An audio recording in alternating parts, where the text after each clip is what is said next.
warm welcome, Tammy. I'm sure most of you have been at the main seminar this morning, so you've already got an idea of what to expect from this young lady. And just because you come from the top room down here doesn't mean that Holy Spirit's not come with you. So Holy Spirit is much here as was in the top room there. I'm sure we're going to be blessed by what we hear from Tammy this morning. I'll shut that door, Amy. Okay. It's over to you. Thank you. Hi, guys. Hi. Hello. Thank you for coming along. Excellent. We're going to talk about being disrupted. You might notice by now I kind of like to use popular phrases and kind of, thread them around a bit. So this seminar is about, are you disrupted yet?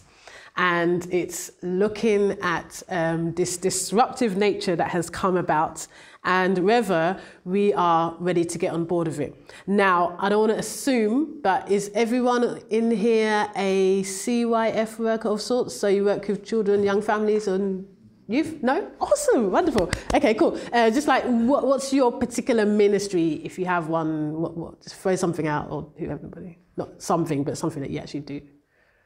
Anyone? I'm an elder and I'm passionate about mentoring older women and getting young people engaged in leadership. Amen. Amen. Thank you. I work with BMS and we are looking at developing a global youth collaboration. Cool. So I'm happy to learn. I'm a church minister and I want to be in touch with the youth and maybe what they're all thinking and engage with their world. Yeah, cool, awesome. I run a Christian helpline. Well, similar to Samaritans, only fully Christian, and so we get young people ringing in as well. Okay, awesome. I head up pastoral care in our churches, so not specifically with CYF over that, but also I'm a psychotherapist and I'm overwhelmed with the mental health crisis at the minute with young people. Right, yes, exactly, okay. Anyone else want to share? You don't have to. Just, I am ministering training, but I working with supporting youth work in my local church in a church plants as well. Okay, cool, excellent, cool. Thank you, guys. Okay, so my question for you is: are you disrupted yet? Yeah. So, in order for you to answer that question honestly, we kind of need to know what is a disruptor. Yeah. What is a disruptor? Now, let me do a little general knowledge quiz. Who's that? Emma Raducanu. Emma Raducanu, okay. She would be considered a disruptor. Why? Left field, came out of nowhere, who is she? Yeah, exactly, came out of nowhere. At the age of, how old is she at? 16? 18. 18 now, okay, and won the US Open. She defied the normal way of doing things. Yeah, she's so young. She came out of nowhere, pretty much. She came in on a wild card as well, and then she went on to win. This is not normal, This is not normal, and so she totally disrupted the field that she is operating in, and she went on to win. So she broke down the barriers to age. She broke down the barriers to experience. And she broke down the way of how life should go within the tennis world. Yeah? These guys, anyone know who they are? Marcus Rashford. The next guy? Stormzy. Yeah, Stormzy, in case you don't know, he's a rapper, singer kind of thing. How is Marcus disrupting? Challenge the government on the issues of our free meals and looking after her, which is not what you expect from footballers. Exactly, yeah. Exactly. So it's someone from a particular field who you wouldn't expect to be speaking up on such issues, speaking on these issues, challenging the status quo. This is the government, this is how we do things, this is what we've implemented. But no, Marcus is standing up saying, actually, no, that's not right. I'm challenging it, And he's had the confidence, the ability to do so. Again, a young man, very young. Stormzy. You might not know some of the stuff that Stormzy's doing, but Stormzy is investing a lot of his money into developing young people. He's providing them with financial backing for the things they want to go into, for their education. He's doing a lot of stuff, and a lot of it is quite low key, so you won't necessarily hear, but he is disrupting. He's disrupting the youth path that we feel that they should follow, or that has become the norm. What about these guys? Greta. And do you know who she is? No? Yeah, Naomi. Okay, so this is Naomi Osaka. She's on the other side. She's a tennis player. Okay, but I'll start with Greta. Greta is, what would you call her? An activist, obviously, particularly around the environment. We know she has been very, very vocal in her stance on us needing to sort ourselves out in regards to the world and the environment and everything that's going on. You know, she is a massive, massive mouthpiece, a massive, massive leader in this field. Again, she's young. She started when she was something like, I don't know, 13 or something ridiculous like that. She has a disability, and she's totally disrupting that particular world and our world to a certain degree. She's forcing us to make a change. You know, where the government the world is not waking up to the realization of what's going on. She is bringing that news about in her own way. Naomi Osaka, she's a tennis player. Again, very young, Naomi Osaka. Yeah, she's won the US US Open. I think she's won Australia before. So she's well seasoned, but she is still very young. I think she started playing again when she was young, and she won when she was 22 or something like that. So she's one of the very young ones. But what she did is she stood up last year and she said, I'm not going to take any interviews after a post because I need to make sure my mental health is in check. So she is I wouldn't say an activist for mental health, but in a way she is, just by taking that stance. It meant she got fined. She got fined by the Tennis Association because, as far as they're concerned, no, you will do interviews despite of how you're feeling, despite of your well-being or not, you know. And she's like, I need to put my well-being first. And so she has done this, and she's done it a couple of times now, and she even withdrew from a particular competition because she felt she needs to put her mental health first. And so she's trying to raise awareness around that, yeah. So again, she's challenging the status quo on this mental health issue. It's okay to not be okay. And if I need to take a moment out and not have all these questions and everything like that, and you analysing me so I can just maintain my sanity, I'm going to do that, yeah? So these people are disrupting. And I'm sure if you think maybe the young people you've come across in your life, you might know some young people who are disrupting in their own way. It might not be on a big, massive scale like these guys, because, you know, they're all famous, we know who they are. But they might be doing something in their particular field. For those of you who don't know, I run a youth organisation, and we work with young people, Christian youth organisation. We help young people realise their gifts and talents, and to use to further themselves, their community, grow leaders. And one of the things we do is like I say, we work with all different young people. And this is one of my young men called Jeremiah. He's just written a book. He won a Teen Choice Awards, not because he's done any music or anything like that, but because he was standing up against gang and gun crime, you know? And he set up a organisation, a charity, to fight that, to fight the gun and gang crime. And, you know, and this happened as a result of one of his friends being killed. And at the moment, he's rubbing shoulders with the likes of Richard Branson and Bill Gates and all these people because they've seen what he's doing, and he is disrupting. You know, he's going against the status quo. So we have young people who are doing amazing things. Amazing, amazing things. Disruption brings about change. It brings about change. And so my question to you is, are you ready to get on board with that change?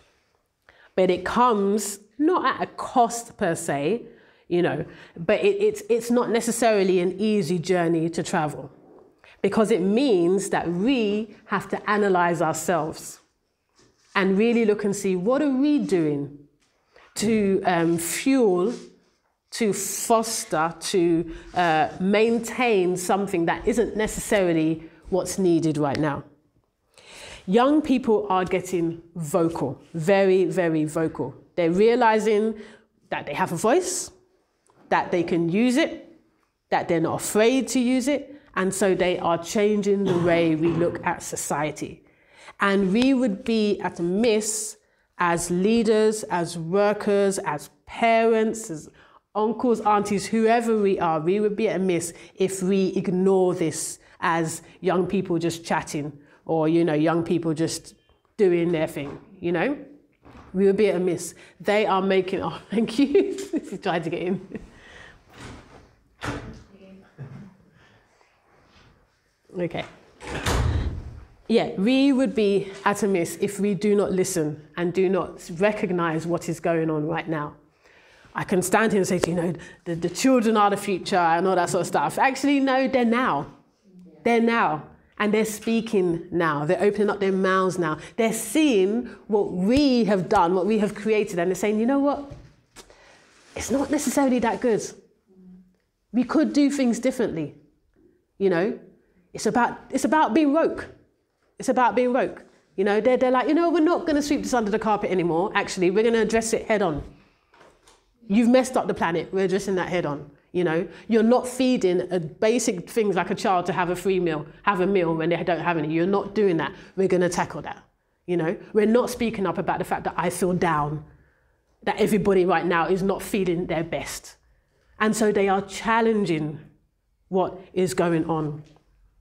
And again, I ask you, are you disrupted yet? Yeah. Disruption is a brilliant thing. It really, really is. Like I said, it brings about change. And even though mankind is quite fearful of change, if you look at it historically, we don't necessarily do well with change. Normally, it's the one or two people who have to steer us. And then eventually we get on board. Majority of the time, kicking and screaming. Those of you who lead church, trying to implement something new, you know, trying to say, let's get rid of the pews. Oh my gosh. You know, something as simple as that. It can be a massive battle. Change is not easy, but it is absolutely necessary. Absolutely. Isaiah 43, forget the former things. Do not dwell on the past. See, I am doing a new thing. Now it springs up. Do you not perceive it? I am making a way in the wilderness and streams in the wasteland. God is doing a new thing. And I do truly believe he's using the young people right now to usher in that change. You know? And he used a donkey. He used a donkey, so he will use anything. And we need to make sure we are in a position where we are not silencing the voices of our young people, because that could be detrimental. If we start to silence their voices, that could be the difference between them walking with Christ and not. That can be the difference between seeing change coming now or change having to come in much later on when it's even more painful. So we have to be open to disruption. We really do need to be. Jesus was a disruptor. He was the ultimate disruptor. I love Jesus. I mean, I'm sure you all do as well. I'm not the only one, but you know, it's not exclusive to me. But Jesus was a disruptor. He really, really was. Okay, he came. He was young. I'm still counting 30 as young. I'm sorry, when he started his ministry, 30 is young for me. He completely came and brought in a new way. Well, it was the old way, but it's the new way, if that makes sense. You know, he woke people up. He says, Matthew 10, for I have come to turn a man against his father, a daughter against her mother, a daughter-in-law against her mother-in-law. A man's enemies will be the members of his own household. Anyone who loves their father or mother more than me is not worthy of me. Anyone who loves their son or daughter more than me is not worthy of me. Whoever does not take up their cross and follow me is not worthy of me. Whoever finds their life will lose it, and whoever loses their life for my sake will find it. This is kind of a bit of a harsh passage, you know, really. To like, hang on, how your love, you bring love. Why are we turning against each other? But this is what happens when you become a disruptor. Not everybody is going to follow you. Not everybody's going to see the light and say, okay, yeah, you know what, that's true. And not everybody followed Jesus. In fact, they put him on the cross. He was a disruptor. He came to shake up how everything was going. You know, he came to challenge the Sadducees and the Pharisees.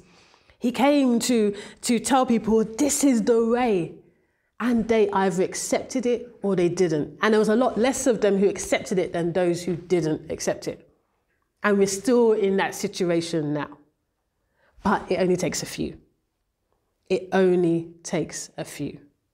And we see with our history, our Christian history, it only took a few. 12, essentially, to go to spread the word, you know, and for people to realize the light, for that disruption to become the norm.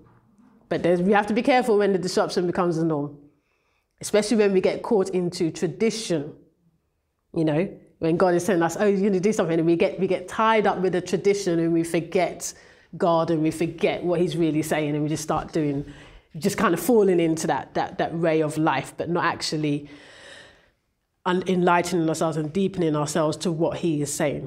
So Jesus was a disruptor and still is a disruptor. He's the ultimate one, but his disruption was for good, absolute good. And this is what we need to be instilling in our young people. Yes, be a disruptor. Yes, stand up and speak. But make sure that it is in line with the word. You know, as Christian leaders, as Christian workers, we are here. We know the right way. Give them that voice, but make sure it is God who's speaking through them. And he will use them mightily, absolutely mightily. So how do we cultivate this disruptive nature for good? Because it can go the other way. And we see that. Like I said, we spoke about cancel culture, you know. We see I don't know if you guys are on all the social medias, but when I look at my Twitter feed, it is sometimes I have to just shut it off because people can be venomous. The way how they call out other people and speak about other people. There's no love, there's no compassion, there's no grace, there's no mercy. Disruption can easily turn into destruction. Easily turn into destruction. But we have to maintain that it is for good. So how do we aid a disruptive generation? That's what we're going to unpack right now. So I would say the first thing we need to do is create a safe space. A safe space for our young people to be disruptive. Yeah? And that means giving them that space to speak out without fear of condemnation, without judgment. How many of us allow our young people to speak up in the services? And I don't mean, okay, guys, you're going to go and do this now, not us telling them what to do, but giving them license to express God and how they feel about God in any way they want to. Giving them license to do that. Giving them license to speak upon issues that we might find a bit challenging at times. Yeah? How comfortable are you with a young person standing up and talking about transgender? Or talking about money? Or talking about sex? How comfortable are we around that? And these are the things they're talking about. These are the things, you know? They're talking about these, they're thinking about these. These are things that they are being challenged on in their environments outside of church.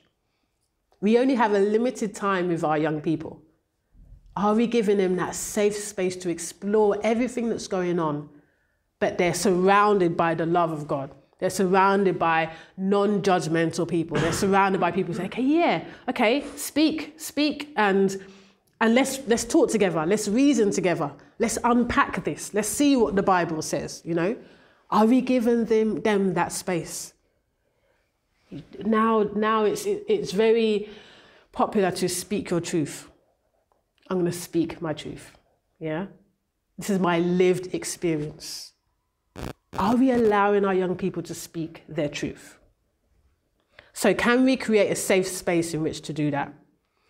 Do you have young people, like if you're in your church, how many young people do you have on your leadership team? Anybody here got anyone on the leadership team, young person? Depends on who's as young. Oh, true that. Okay, let's say one at your church. Okay. There you go. 20?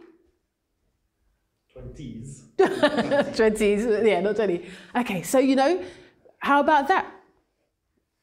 Put in someone young, or creating a young diaconate or a young leadership team, and getting them to feed into issues, getting them to feed into the leading of church, the governance of church.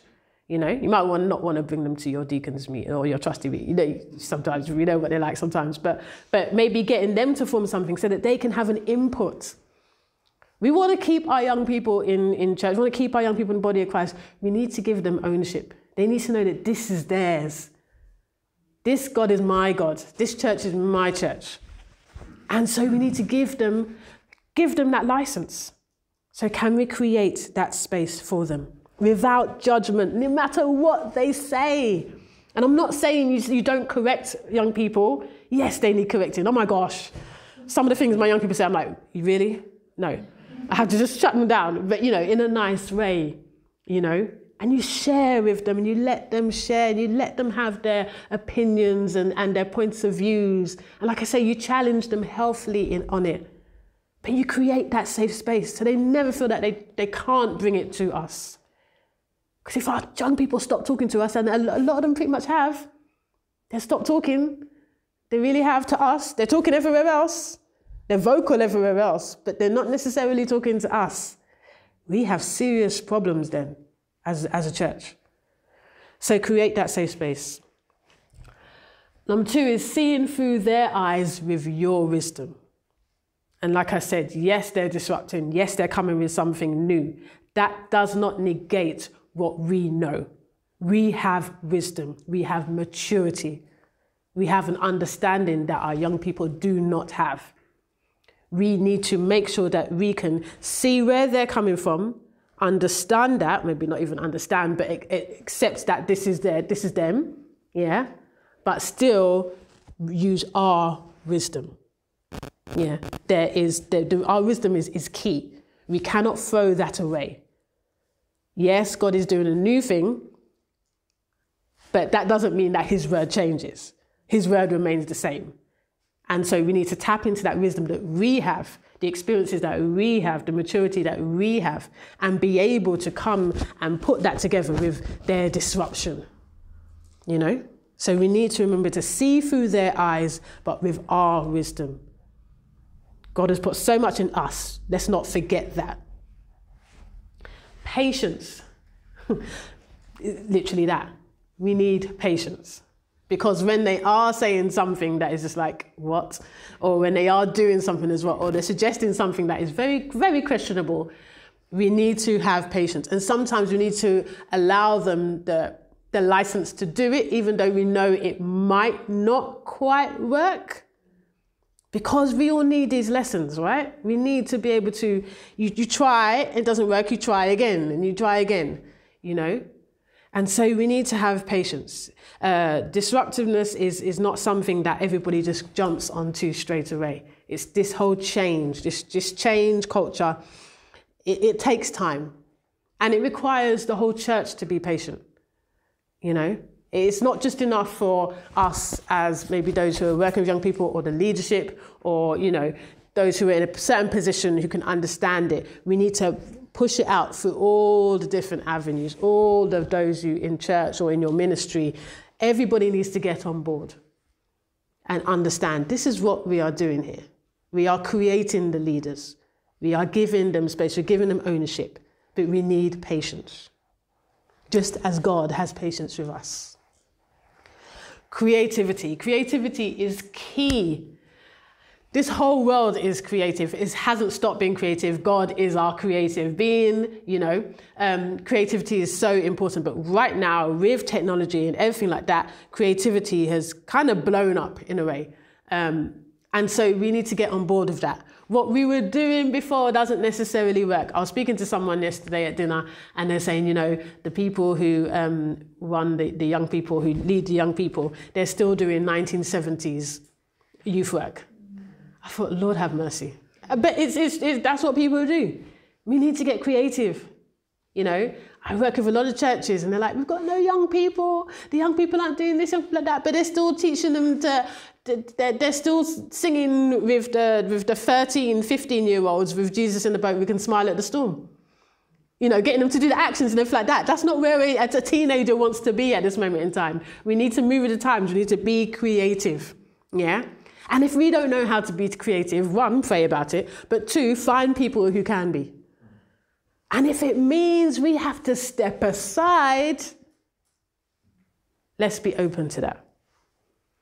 If it means we have to step aside for someone else to come in, if we don't have the skills, let's be open to that. God uses us all, and we are there for a season. If your season is long, that's great, but make sure you're still fresh, make sure you're still creative. But if it's time for you to step aside, then step aside. And for those of us who are in leadership, if we need to tell somebody to step aside, we need to find that boldness.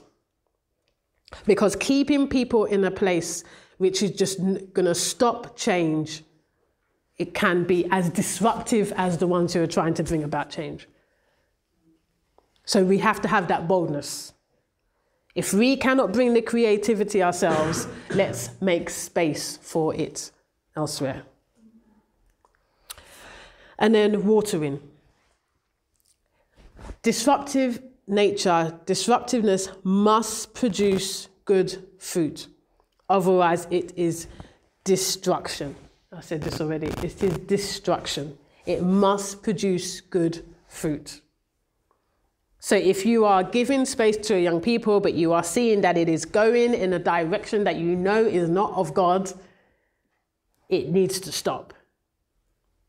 Relearning needs to be done. Education needs to be done. It cannot, if it doesn't produce good fruit, it will only destruct as opposed to disrupt. So we have to make sure that we are watering it in the right way, that we are watering it so that it produces good fruit. And like I say, that's where our wisdom, that's where our maturity, that's where our experience comes in, to be able to facilitate that, so that it is not being choked up. It's not the seed that was thrown on a path and been choked up by the thorns and the reeds. It's not been blown off by the wind, but it is planted in good soil, and so it can root and grow and become healthy. And then finally, we need to trouble the waters in the name of Jesus. It's the one thing that we aid a disruptor, but can we not become disruptors ourselves? But that does mean troubling the waters. Things might be going good, things might be tipping over, but sometimes we need to come in with that little cheekiness, I like to say, that little spiritual cheekiness, and actually call out where things need to change. Be bold in it. Call out when you know something's on, when you see injustice happening in your environment. Lead by example, basically. Our young people are looking at us. Even if we don't particularly have any young people in your life, trust me, they are looking. They are looking at us. And they are seeing. And they are too quick to call us hypocrites, too quick to call us contradictory. Why are we encouraging that? Why are we encouraging that? Let's create an atmosphere where actually they want to follow. They want to walk in. Yes, I'm inspired by this person. Because they're doing it. They're doing what I'm trying to do, what I want to do. They're fighting injustice. They're speaking up. So we need to not be afraid to trouble the waters, all in the name of Jesus, obviously. Not just for troubling's sake, but because we want to bring about positive change. So are you disrupted yet? Are you on board with where young people are going? Because I don't think this trajectory is going to stop. I really don't. I really don't. It's encouraged in every area, every walk of life to speak up and to be bold. And this is who I am. This is me. This, this is my thought. This is my belief, And it is dividing people. It's dividing families. It's dividing all sorts of stuff. It really is. Are we going to let it divide their relationship, their faith with God? We shouldn't do. So in order to aid the disruptor, we too need to become disrupted. So this is interactive, okay, because I love interaction, obviously, doing youth work. So just very quickly, just tell me, are you disrupted yet? Have you encountered any of this? How do you feel about this wave of young people speaking out? And yes, don't get me wrong, us older ones, we are disrupting as well. But when you hear it from a young person's voice, it actually has much more, it resonates more. And I think we can see that, it resonates more. So, are you disrupted? I think the thing I'm so aware of, and I've really, I feel disrupted in myself, is the sense of urgency. And as my age group and leadership, we take time to think, and they take ages to make decisions and reflect and review, and that's all good. But you know what? Our kids, this youth, they don't have that time, and we're not quick enough, and they're lost. And so I see within the church and then within my my normal work, other work, they're just lost. Yeah. And if in the church we can't give them the right direction, we can't say there is a way, there is a place for you, there is, you do have something to say, and you don't have to be so separate from the world. It's so overwhelming. Yeah. And we're still trying to get our heads around it. Yeah. And I think they should be telling us so. Yeah. It's hard. Yeah. But I feel for them now that they're so scared. They don't know what lies ahead. Yeah, they are scared, and then they hold on to. They'll grab something to hold on to, and it might not be the right thing. A lot of them, it's not the right thing, but because that thing is essentially answering their questions for a certain time or responding to their what they think their needs are, then that's what they're grabbing onto. But it might not necessarily be the right thing. So why are we not doing that? Why are we always just behind? I feel like we're just behind the trend. We're just behind how is it that the body of Christ is behind? Why are we just catching on to this? You know what I mean? Why are we just doing this now? Why are we not forerunning? Like I said before, we've got the Holy Spirit. We've got an advantage here. Why are we not leading anymore? Because we lead from here. We so often live out of our heads in our culture in the Western world. We're so cognitive. We're so, let me rationalise, let me understand it, let me fully understand it, and it separates us from living it. They're having this huge lived experience that we can't relate to. So we can only, our measure and our filter is, hang on, where's the reference that I have for that? We have no reference for that. Yeah.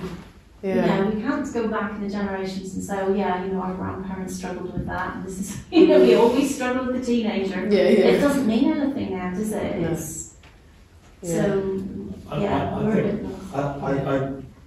agree. I also think Jesus was a disruptor, but he was principally a discipler.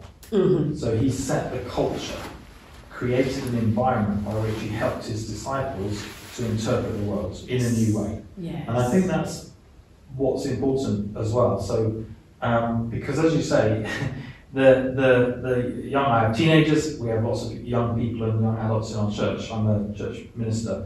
90% of what they hear doesn't come from Christian discipleship, it comes from YouTube, whatever.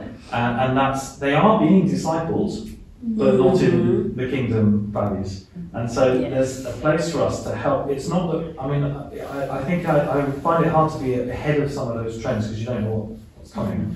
But for me, it's about can I tool up the young people to have enough grit to interpret this stuff some of which is kingdom and some of which is really not the kingdom. So I want them to have their felt experience, but my hunch is like, as you say, we need to disciple them through that experience to understand what to keep and what to actually discard. And that's where we all have to do that. That doesn't stop in life, does it? So I think for me it's about creating enough of a tooling up. And actually, for us, we're going back to some of those holy habits, the ancient patterns that have been done for 2,000 years of the Bible and prayer and that sort of stuff. As the tried and tested methods, even though they're old-fashioned, they actually are completely vital to the modern situation. Yeah, exactly. There's a church called Transformation Church, it's in America, but what they always say is we represent God and the Word to the generation. We represent, No, it's and that's what it is you're using the word will never ever be irrelevant. It's never ever going to happen.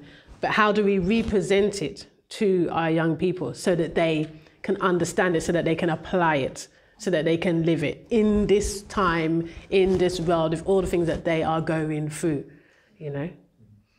So, you can say something? I felt like you were going to say something. Anyone else want to share? You disrupted yet? What are your thoughts?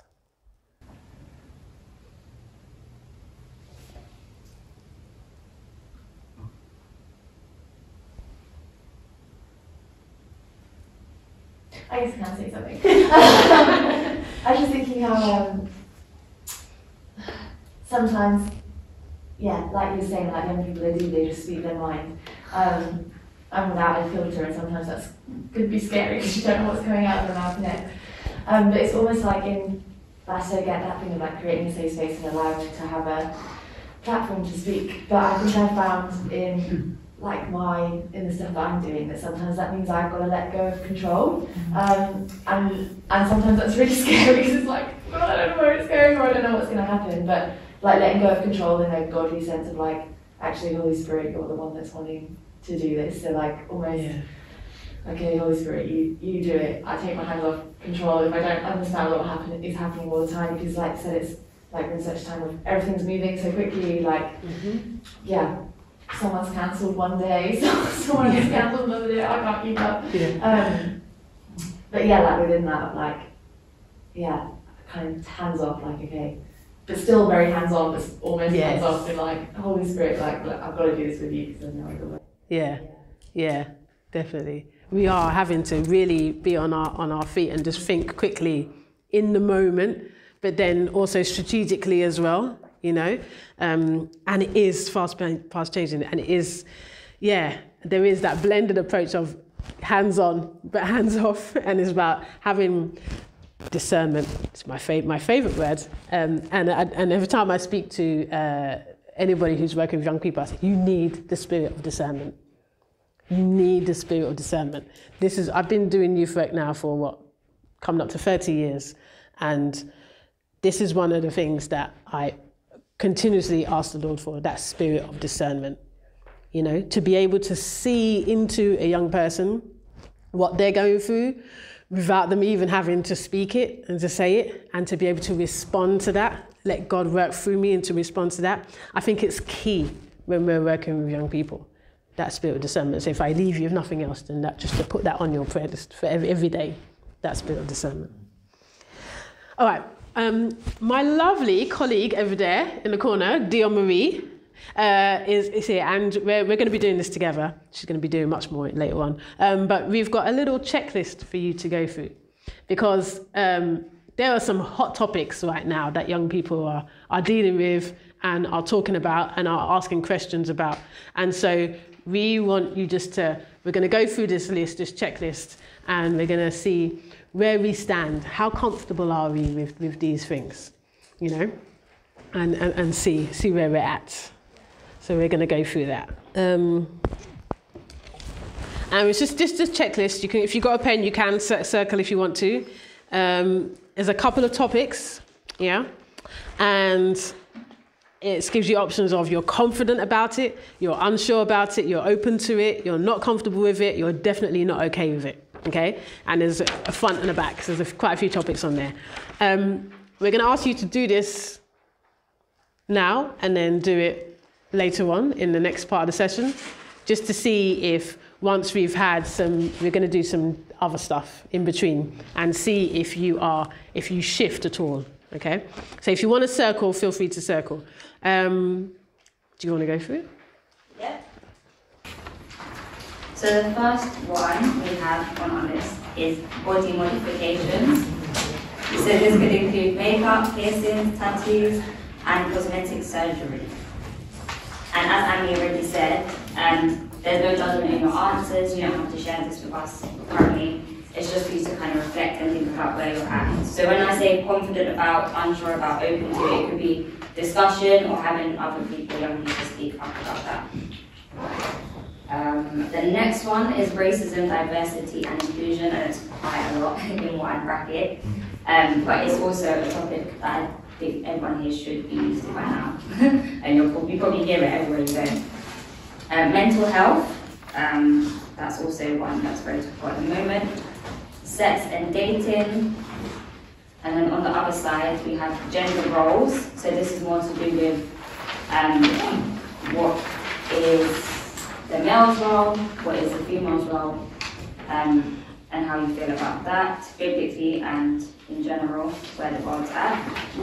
Then we have abuse, which again is a big topic. So there's mental, physical, sexual, emotional, mental, spiritual, and psychological. We then have LGBTQ, and all that encompasses that. And then the last one on our list is gender diversity. So that's the whole idea of having pronouns. So that's she, he, him, her, they, them. And also preference in terms of how you identify.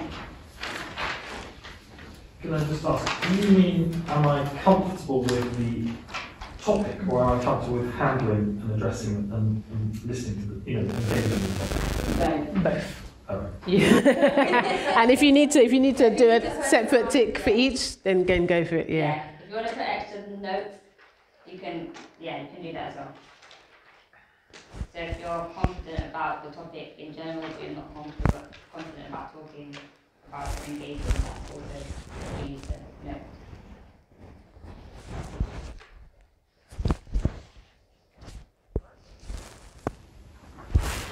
Sorry, can I just? Yeah. I don't want to complicate. There's another question really.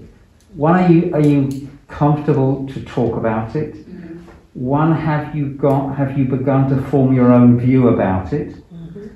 And three, do you think you should be expressing that view about it? Mm-hmm. Which is those three are quite different actually. Mm-hmm. I mean, we may have an uncertainty about something like LGBTQ, mm-hmm. but we might think, actually, God doesn't require me to make a judgment about that. Well, He requires me to listen and be comfortable talking about it. Yes. You see how there's definitely a difference. There's definitely a difference, yeah. And that's what the young people are thinking. Mm-hmm.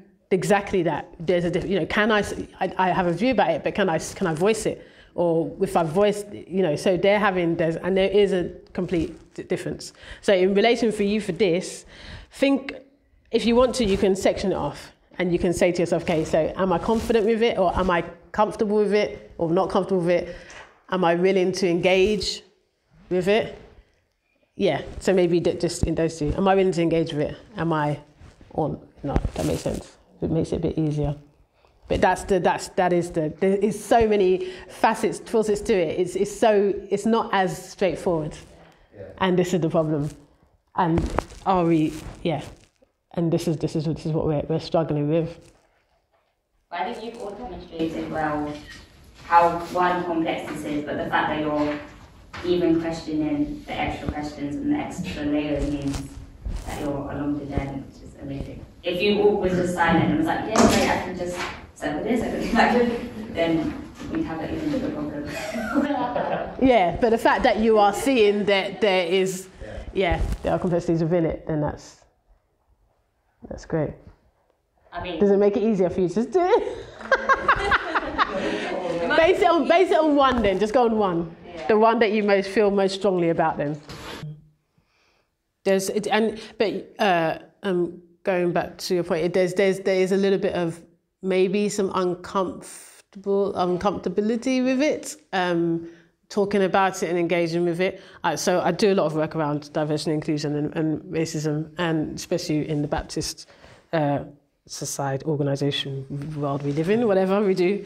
And I find that a lot when I'm doing workshops and seminars. People say, and I'm going to be real with three of you guys. White people say to me, but I don't feel qualified, or I don't feel confident to speak on these matters, And I'm like, okay, I hear you.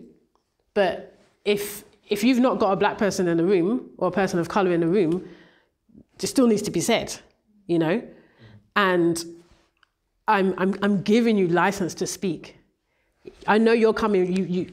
I'm hoping you're coming from a place of love. You've got God in you, yeah. So there's and I think sometimes maybe you might feel that you need permission to be able to say something. And I totally understand that. So I'm standing here as a black person saying, here is your permission. Speak up on this. Even if you don't feel necessarily confident in it, you know what's right, what's wrong. You know that God's love permeates through every single colour and every single hatred and every single abuse and every single form of racism. And that's really what we need to hold on to. So yes, you have license to speak. And if you don't feel confident on a particular thing, find someone who is. And it's about that, creating that space to be able to look at it differently. Where is the diversity within your organisations, within your church, and everything like that? And if it's not there, why isn't it there? And yeah, you might live in an area where there's not many people of colour. That's fine, but how can you still introduce diversity without needing to have people there who are diverse? That makes sense, It's about what videos are you showing? Are there people of colour in your videos? Are all sorts of stuff. The books in Sunday school, do they have people of colour in there? Are the dolls all white, or are some of them browns? It's things that we don't necessarily need to have to. If someone's not there of colour in our face, we don't have to shy away from the conversation. And for young people going on, your children, they've gone back. They've gone back because they probably, reality is that they want that diversity. Yeah, exactly. They could articulate it. There was never an issue, so they've missed their best friends. Yeah, exactly. And the world is a lot smaller for them, They're the people they're looking to, they're really all different colours, all different nationalities. Sometimes, in a way, it's not a thing.